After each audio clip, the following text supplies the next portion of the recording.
ভাই রোজ তো অনেক পেলি তুই শুনলাম, তো কি প্রপোজটা করলি ফাইনালি? হ্যাঁ তা ভাই করেই দিলাম, মানে অনেকদিন ধরেই ভাবছিলাম করবো তো আজকে করেই দিলাম। আরে ভাই কাকে করলি বল বল। মানে ব্যাপারটা হচ্ছে কি তোর বোনকেই না করে দিয়েছি, মানে ভালো লাগতো তোর বোনকেই করে দিয়েছি আমি।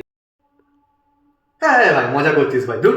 ভাই মজা করিস, সত্যি করে বল না কাকে প্রপোজ করিস ভাই, মজা করিস না, আজকের দিনে মজা করিস না। দেখ ভাই তুই রাগ ঠাক করিস না, শান্ত হয়ে বোঝ, মানে ভালো লাগতো, ভালোবাসার কোনো কি মা বোন আছে বল? তুই কি ভালো লাগতো, বলছিস? ভালো মানে করে দিয়েছি ভাই, সত্যি মন থেকে ভালোবাসি ভাই। তুই মজা করছিস, সত্যি করে বল ভাই, মজা দেখ, মজা করিস না তুই। মজা করছিস না ভাই, তুই বিশ্বাস হারামখোর, তুই আমার বাড়িতে আরে ভাই, বোনের ভাই। দিকে নজর দিতে আসতিস? না ভাই না।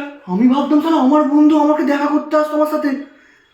আর আমি বলে দিচ্ছি কোনোদিন আমার বাড়ির দিকে আসবি না, ঠিক আছে? তো আমার বোনের দিকে যদি নজর দিয়েছিস তুই, সোর আছে তোকে কে বলেছে করতে? বোনের থেকে দূরে থাকবি না, পুলিশে দিয়ে দেবো তোকে। তুই ভাই চিনিস? ভাই ভাই তোর বোন প্রেগনেন্ট। ঠিক আছে ভাই শোন, যা হওয়ার হয়ে গেছে, আর তো কিছু করার নেই।